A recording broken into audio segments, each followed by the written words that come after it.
Olá, sejam bem-vindos a mais um AGCast. Eu sou Ana Luísa e hoje eu estou estreando na apresentação do nosso AGCast.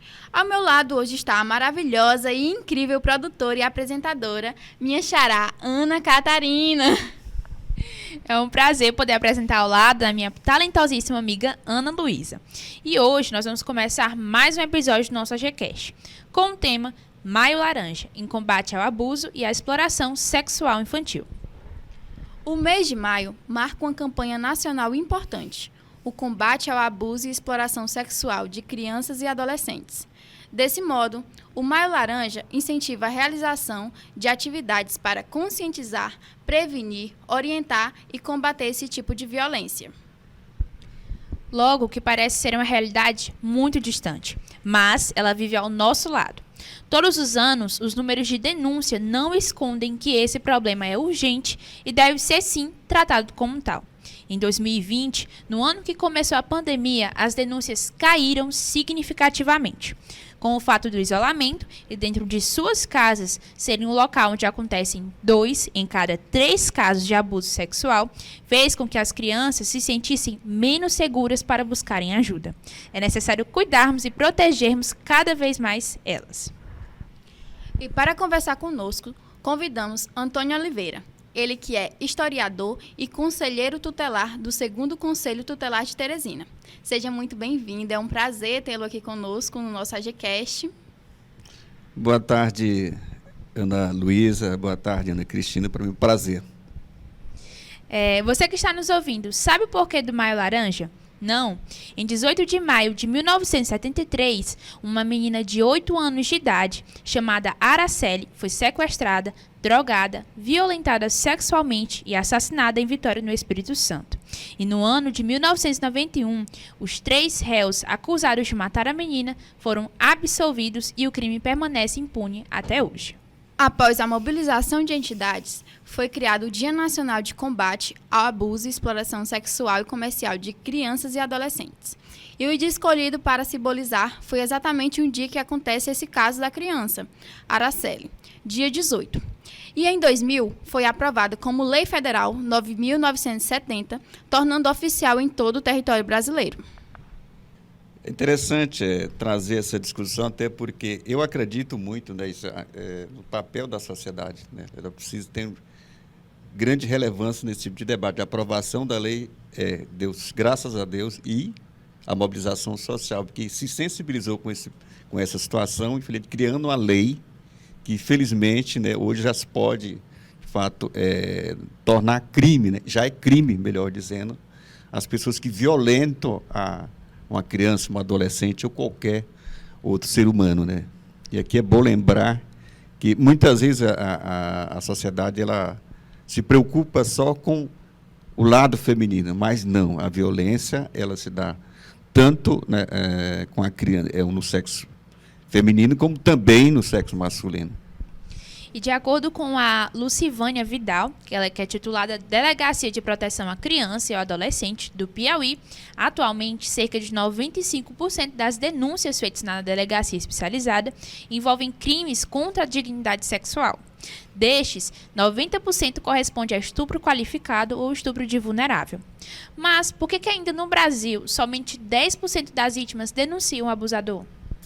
Esse é o grande desafio, né? Porque quase sempre o violador está próximo do violado, né? Ou seja, é uma pessoa que está dentro de casa, pai, padrasto, avô, enfim. São inúmeras pessoas que estão... O violador está próximo.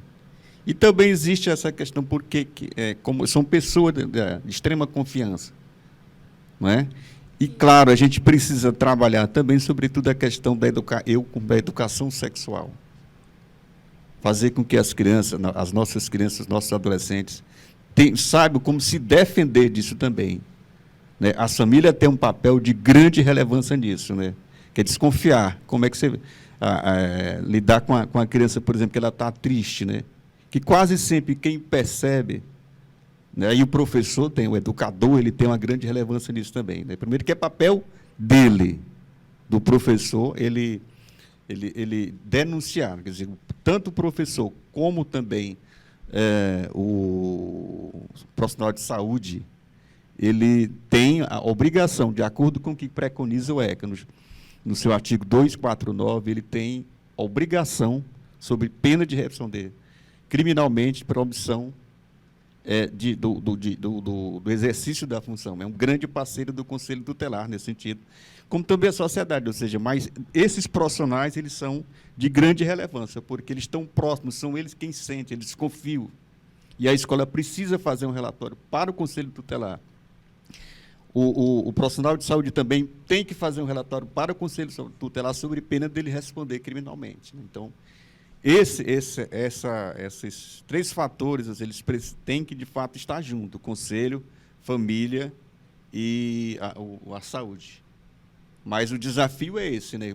Nós precisamos, de fato, trabalhar um conteúdo. Nós estamos vivendo um contexto, um conteúdo que faça com que a criança, o adolescente, ele de fato, ele tenha uma educação sexual de modo a se defender disso, porque e principalmente nesse contexto agora, a gente está vivendo uma situação de polarização. Essa questão da moral, entre aspas, né? Ela é muito delicada, até porque nós vivemos uma sociedade que ela é muito conservadora e que discutir determinados costumes é um tabu. Não é? E, principalmente, a ignorância religiosa, ela limita as pessoas a reconhecer isso aí, né? Essa dificuldade que a gente precisa, de fato, descortinar essas situações. Sim, realmente é muito difícil identificar quando é em casa, né? Mas, assim, quais são o que os pais podem fazer, né, para identificar quando é um agressor próximo? Assim, quais são os sinais que a criança pode expressar? Apresentar, né? Isso, apresentar. Tristeza, né? Uma delas é a tristeza, né? Ou seja, muitas vezes pânico também. Ou seja, muitas vezes a criança... tem casos, por exemplo, que a gente acompanha que a criança se retrai, né? Muitas vezes também ela fica em pânico quando vê o abusador. São sinais. A tristeza, sobretudo, por exemplo, a crise de depressão se corta. Porque, assim, existe 2 tipos de violência que elas são extremamente dolorosas. A gente, enquanto Conselho Tutelar, a gente percebe. Uma é a violência contra a mulher. Ela dói na alma. E a violência, o abuso sexual, ele é muito traumático. Ele deixa sequelas terríveis. Logo porque, assim, o abusador, né, ele se aproveita, né, na inocência da criança, na ingenuidade das ações. Porque, assim, uma criança, ela meio que não sabe identificar, né, do que está acontecendo. Pode ser que o adulto, ele saiba enganar a criança com, assim, como pode-se dizer, de momentos que não sejam, assim, é muito difícil. Ele pega, por exemplo, da fantasia, né? Isso, da fantasia. Ele acaba que seduzindo a criança por alguma coisa que ela... E muitas vezes também vem a violência psicológica, né? Inclusive através da ameaça, do medo. Perfeito, através da ameaça, do medo, né? Enfim, muitas vezes a criança tem caso, quase sempre disso, que a criança ou adolescente violado, ele teme por muito tempo, é abusado, às vezes tem 2, 3 anos, tem situação de se dar por 2 anos, enfim, pessoa muito próxima, 2, 3 anos até a vida inteira, e a criança não denuncia por conta do medo de morrer. Isso é muito comum, muito comum. É ameaça, muitas vezes é ameaça contra a família, ameaça, enfim, contra a família, contra a vida deles, contra a vida da criança, e isso se torna, um medo muito grande que se torna para a criança, para o adolescente, mesmo que isso talvez possa não vir a acontecer, mas na cabeça dele é como se fosse culpa dele, então ele tem muito receio de que isso aconteça. Tem muito receio, de fato, porque é a vida dele que está em jogo, né? Não entra, o criminoso, né, o abusador, ele está numa situação intrafamiliar. Então, daí a dificuldade. Porque existe a confiabilidade. Você jamais vai imaginar, dentro de uma situação normal, que algo como esse aconteça. Eles precisam duvidar de tudo. não é? Porque é muito comum também padrasto, que eu aqui não citei, ser um dos... É preciso que as pessoas tenham cuidado, né? E também tem mais um detalhe, a questão de violência, muitas vezes, ela porque existe a dependência financeira, a dependência psicológica, e tudo isso também pode agravar mais a situação. Né? Ou seja, a mãe que tem um relacionamento com o padrasto abusa, e ela acaba... Já tem situações como essa, que ela acaba ocultando também. Sim. Conforme a CESAP, ao todo, 856 vítimas do sexo feminino foram atendidas no ano passado. Entre elas, 504 tinham entre 10 e 19 anos. Em relação ao sexo masculino, foram contabilizados 30 atendimentos, sendo 14 de crianças e adolescentes entre 10 e 14 anos. Por conta da sua inocência, a criança ou adolescente muitas vezes acaba entendendo aquilo como uma brincadeira e não como um abuso. O que se pode fazer para elas passarem a entender aquilo como uma violação do seu corpo e não terem medo de conversar sobre isso? Aí onde que vem a questão da educação sexual. É um desafio da família, que é a primeira responsável, também compreender que a educação sexual ela tem uma grande relevância nisso aí também. Porque é comum por conta disso, a gente percebe que muitas adolescentes engravidam precoce, porque não tem educação sexual. Então, é necessário que, além da educação de conteúdo, a família também tenha essa compreensão, porque a educação sexual ela é uma autodefesa. Sim, É preciso que a gente tenha clareza disso aí também. A gente tem que educar os nossos filhos, compreender, conversar mais com eles, de forma aberta mesmo sobre tudo, né? Que, por exemplo, pegar o que é pipi, o que é, né? Enfim... usando aqui um linguajar mais chula, a xerequinha da neném, o que é isso? Por que pode? Quem pode pegar? Quem não pode pegar? Enfim, Sim. É uma autodefesa. Isso. E torna até assim mais possível, né, da criança ter o diálogo com o seu pai ou com sua mãe, para que quando isso acontecer, se algo acontecer, né, ela chegue e tenha a liberdade de falar, não tenha medo da reação, porque eu acredito que assim, que as crianças, elas também têm o entendimento. Quando ela percebe que está sofrendo esse tipo de ato, ela tem aquele medo também de chegar aos pais, né? Se caso for alguém da família, por exemplo, um tio, um vizinho, ela tem aquele medo de chegar até os pais e contar. Porque, assim, tem aquele negócio, né? Diz que criança mente. Só que também os pais têm que ter aquele conceito de entender do que... analisar a situação, analisar como o seu filho está agindo, como é que ele chega até você, não é isso? Também, até porque existe, é bom que se diga, da primeira infância, segundo os especialistas, ela absorve a inteligência humana, ela é muito propulsora de 0 a 6 anos. Então, esse tipo de violência pode se tornar também natural, porque a criança assimila como algo natural. E aí? Ela costuma achar, imaginemos, ou seja, que o prazer sexual ele se dá a partir de quando? Né? Mas se ele naturaliza aí, ele assimila como um valor, como naturalização daquilo dali, ele vai ser explorado. Então, daí a relevância da educação, fazer o que pode e o que não pode uma criança, né? E da liberdade dos pais também. Da liberdade, principalmente isso, essa relação com a família, ela é de grande relevância para o combate disso. E conforme a gente tinha conversado anteriormente, você tinha falado que não somente meninas, né, do sexo feminino sofrem abuso, mas também meninos sofrem esse tipo de violência, não é mesmo? Também, né? E ainda que no universo menor, a gente que nós estamos muito voltados, a sociedade dela está muito voltada só para o lado feminino, porém, infelizmente também, o masculino, ele também sofre, são tentados a isso, né? Então, e tem um certo tabu, né? Tem um certo tabu que a gente precisa quebrar. Reitero aqui de novo, a educação sexual é de grande relevância para você discutir tudo. Exatamente. Né? Não só o abuso, mas a questão de gênero, enfim, nós precisamos amadurecer isso. Até para que a gente evite esse tipo de violação, que é muito comum. Né? E me preocupa agora também, quero até a lei que foi aprovada do Congresso, precisa ser discutida, 3.179, né, que possibilita um ensino híbrido, ou seja, a mãe, a família ensinar o filho em casa. Né? Até que ponto isso é bom? Nós precisamos perguntar isso, né?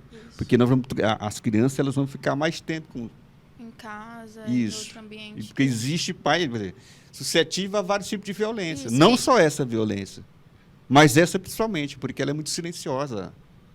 E é onde mora o perigo. E também vai ter assim um local limitado, né? Uma convivência limitada, que pode ser que eu acredito que para até as crianças que sofrem isso dentro de casa, minha gente, imaginem como é você passar o dia inteiro, porque assim, muitas vezes a escola consegue identificar, não é, que a criança está sendo abusada quando é o abuso dentro de casa. Então essa criança passar o tempo todo em casa, a quem ela vai recorrer? A quem ela vai recorrer? Porque muitas vezes o tio da escola, né, uma tia, né, que comumente chama a professora, né, que é uma questão cultural também, ela acaba sendo a extensão da família. Acaba sendo, as pessoas, comum, é incrível como as pessoas têm essa necessidade, muitas vezes, de se abrir com alguém de fora, conversar com alguém dentro de casa. Esse é o maior desafio, né? Porque muitas vezes os pais também não têm diálogo e acaba impossibilitando essa relação mais madura, mais aberta, né? Eu acho que a cada dia mais desafiador os pais ter a compreensão de que precisam dialogar mais com seus filhos. Em todas as situações, porque, por exemplo, aqui nós não estamos falando mais a relação com a tecnologia, que o jovem ele tem muito mais facilidade de lidar com isso. Sim. É preciso que se monitore também, né? Com certeza. Você tem um instrumento que ele é uma faca de dois gumes, né? Você tem muito acesso a conteúdos excelentes, que você pode selecionar, porém, existem outros também que eles são completamente perigosos. Com certeza. Como você até falou na lei, né? Não é novidade que a falta de segurança está em todos os lugares, nas ruas, principalmente nos transportes públicos. E eles entraram em um dos lugares onde acontece muitos casos de assédio e violência sexual, não somente com mulheres adultas, mas com crianças, com homens, logo que muitos deles preferem não comentar ou denunciar por vergonha. Quanto a essa questão, como o governo pode trabalhar para trazer mais segurança e possivelmente evitar esses abusos? Fazendo aqui um recorte voltado para a adolescência ou para a criança, na verdade, de novo, a educação tem um papel preponderante, né? Mas, assim, claro que o acesso à tecnologia também ele tem uma grande relevância aí. Porque a segurança ela não é onipresente, é abstrata, né?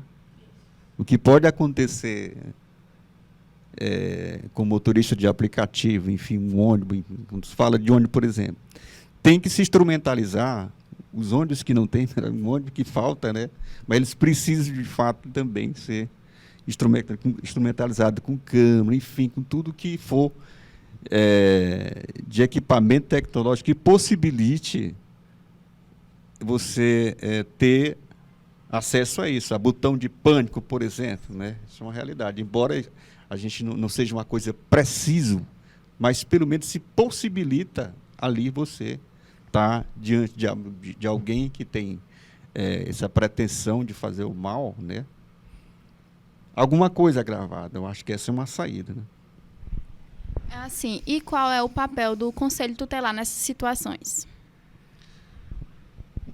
Primeiro, assim, em situação de violência, o papel do Conselho, na verdade, é fazer o seguinte: quando a situação vem para o Conselho, que é muito comum, né, por conta de que geralmente o abusador está dentro da família, o Conselho comunica a rede de proteção, começando pela DPCA, Delegacia de Proteção da Criança e do Adolescente, encaminha para o Ministério Público, né, para a Justiça, no caso, para que a Justiça faça essa cobrança da DPCA. E, claro, faz um acompanhamento para os CREAS, que é para ter um acompanhamento psicológico da criança, né?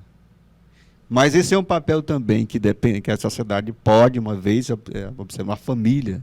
É um papel da família, primeiro. Deve ser, né?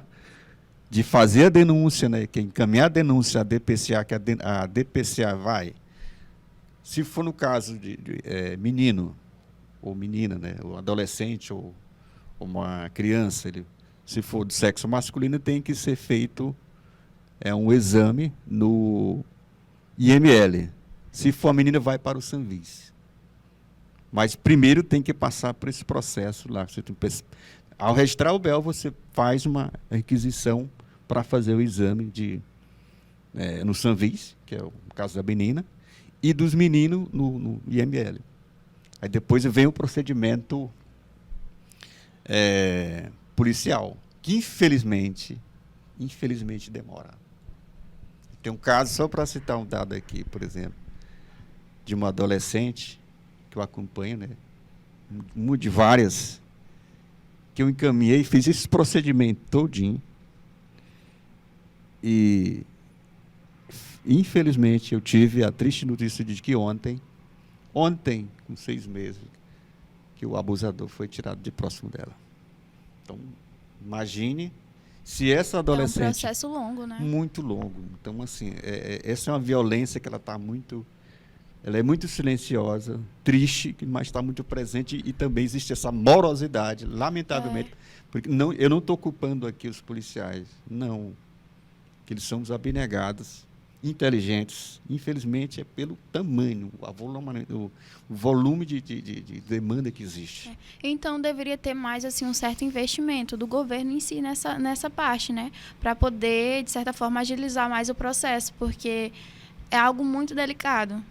Muitíssimo, que precisa. A rede de proteção, na verdade, assim, quando a gente fala de rede de proteção, nós estamos falando de CRAS, de CREA, de CAPS, né? Delegacia também, o Ministério Público. Infelizmente, ela precisa... Ela está muito carente nisso. Ela precisa de mais pessoas para trabalhar, de profissionais, porque a demanda é muito grande.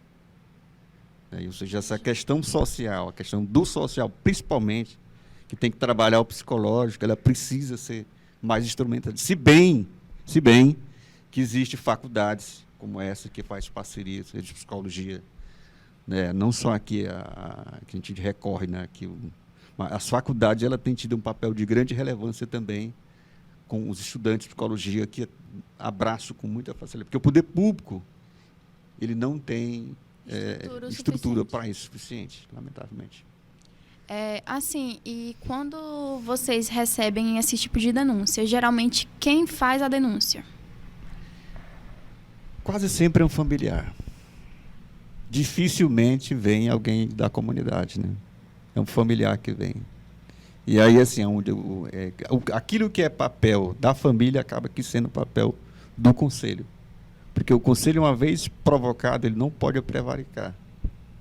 Se o conselho receber uma denúncia, ele tem que encaminhar para a delegacia, enfim, como se for o caso, que já teve situações de que, infelizmente, estava lá. A família, como se tratava de um patriarca lá, a família não queria ir.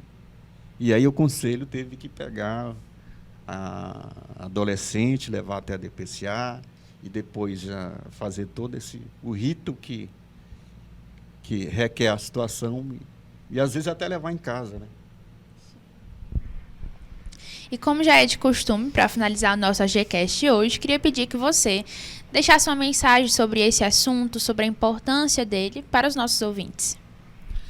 A mensagem que eu passo às pessoas, de fato... Primeiro, eu quero agradecer a vocês por trazer esse debate de grande relevância, né? E como eu dizia antes, assim, eu não acredito nas coisas de baixo para ou de cima para baixo. Tem que ser de baixo para cima. Então, o nosso desafio, quando vocês, por exemplo, traz esse debate, eu faço questão de dialogar, porque ele faz com que as pessoas compreendam isso aí. Então, você traz para a compreensão da sociedade uma coisa que é de grande relevância, que ela não passa, o combate à violência, o abuso sexual, ele não passa só pela família, ele passa pela sociedade. Isso é um debate muito amplo e que ele precisa ser compreendido, ele precisa ser pedagógico. Nós precisamos saber lidar com isso.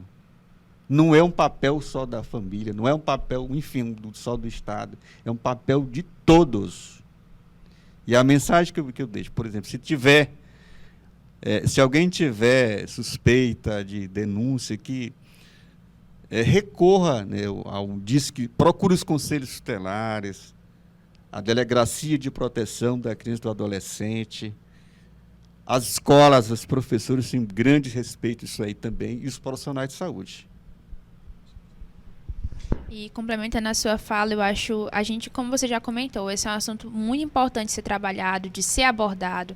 Nós, seja os familiares, nós como sociedade, a gente tem que estar alerta a isso, a gente tem que observar os sinais, não é somente dentro de casa que a gente tem que avaliar, mas analisar em todos os ambientes que nós estivermos, estar atento aos sinais, você já falou alguns sinais, mas muitos dos sinais também, a queda no rendimento escolar, a mudança no comportamento, nos sentimentos, as emoções, comportamentos estranhos, né, como você falou da tristeza, da depressão, muitas vezes que também aparece. Nós temos que estar atentos a esses sinais também. É importante estar, como você falou, é um conjunto, é a família, a escola, os profissionais da saúde também, tudo isso é um conjunto que eles precisam estar alinhados para poder cuidar das nossas crianças também. É importante a gente sempre abordar esse tipo de temáticas para poder proteger e cuidar delas. Um trabalho que muitas vezes não é feito dentro de casa, não é feito na escola, que não tem essa atenção voltada para elas. Que bom, né? Quem está ouvindo também. E dizer assim, que vocês trouxeram enquanto jornalista, porque geralmente isso é voltado só para psicólogo, voltado só para as ciências sociais, para advogado, enfim, para isso, né? Então, assim, parabenizo mais uma vez, porque nós estamos tratando de uma situação, de uma temática que ela é muito traumática e traz consequência irreversível para o abusado. Muito, de parabéns para vocês, viu? Obrigada. Então, se você sofre ou conhece alguém que esteja sofrendo esse tipo de violência, denuncie. As denúncias podem ser feitas pelo número 180, pelo Disque 100 e também nos órgãos de proteção e defesa de direitos da criança e adolescente. A qualquer momento, em situação de flagrante, a Polícia Militar pode ser acionada através do número 190. Além desses contatos, aqui em Teresina, o Serviço de Atendimentos às Vítimas de Violência Sexual da CESAP funciona nas instalações da maternidade Dona Evangelina Rosa, na Avenida Higino Cunha, 1152, bairro Cristo Rei, e pode ser acionado pelo número 86 32 28 10 53. Então é isso. Estamos finalizando aqui mais um AGCast. Muito obrigada por ter vindo aqui. Nós apresentamos... Sou eu que agradeço, né? Desculpa, sou eu que agradeço. E também queria acrescentar também nas instituições que eu já citado aí, Sim. A PRF.